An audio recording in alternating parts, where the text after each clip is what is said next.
ಕನ್ನಡದ ಮೊದಲ ಸಿನಿಮಾ ಯಾವುದು ಗೊತ್ತಾ?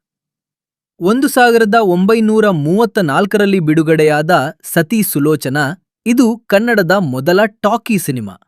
ಈ ಸಿನಿಮಾವನ್ನು ನಿರ್ದೇಶನ ಮಾಡಿದವರು ವೈ.ವಿ. ರಾವ್. ವೈ.ವಿ. ರಾವ್ ಅವರು ಹೀರೋ ಆಗಿ ಕೂಡ ನಟಿಸಿದ್ದರು ಮತ್ತು ಲಕ್ಷ್ಮೀ ಬಾಯಿ ಅವರು ಹೀರೋಯಿನ್ ಪಾತ್ರದಲ್ಲಿ ಕಾಣಿಸಿಕೊಂಡಿದ್ದರು. ಈ ಸಿನಿಮಾ ರಾಮಾಯಣದ ಕಥೆಯನ್ನು ಆಧರಿಸಿದೆ. ಇದರಲ್ಲಿ ಇಂದ್ರಜೀತ್ ಮತ್ತು ಅವನ ಪತ್ನಿ ಸುಲೋಚನೆಯ ಕಥೆ ಬರುತ್ತದೆ. ಇಂದ್ರಜೀತ್ ಯುದ್ಧದಲ್ಲಿ ಸಾವನ್ನಪ್ಪಿದ ನಂತರ ಸುಲೋಚನೆಯ ಪ್ರೀತಿ, ಭಕ್ತಿ ಮತ್ತು ತ್ಯಾಗವೇ ಕಥೆಯ ಹೃದಯವಾಗುತ್ತದೆ. ಈ ಸಿನಿಮಾವನ್ನು ಕೊಲ್ಹಾಪುರದಲ್ಲಿ ಶೂಟ್ ಮಾಡಲಾಗಿತ್ತು.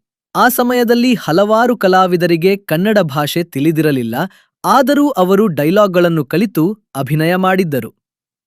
ಈ ಸಿನಿಮಾ ಬೆಂಗಳೂರಿನಲ್ಲೂ ಪ್ರದರ್ಶನಗೊಂಡಿತ್ತು, ಆದರೆ ಮೊದಲಿಗೆ ಯಾವ ಥಿಯೇಟರ್ನಲ್ಲಿ ಪ್ರದರ್ಶನ ಆಯಿತು ಅನ್ನೋ ಮಾಹಿತಿ ಸ್ಪಷ್ಟವಾಗಿ ಲಭ್ಯವಿಲ್ಲ. ಇದೇ ಕನ್ನಡ ಸಿನಿಮಾ ಇಂಡಸ್ಟ್ರಿಯ ಮೊದಲ ಹೆಜ್ಜೆ. ನಿಮ್ಗೆ ಈ ವಿಷಯ ಗೊತ್ತಿತ್ತಾ? ಕಾಮೆಂಟ್ ಮಾಡಿ ತಿಳಿಸಿ.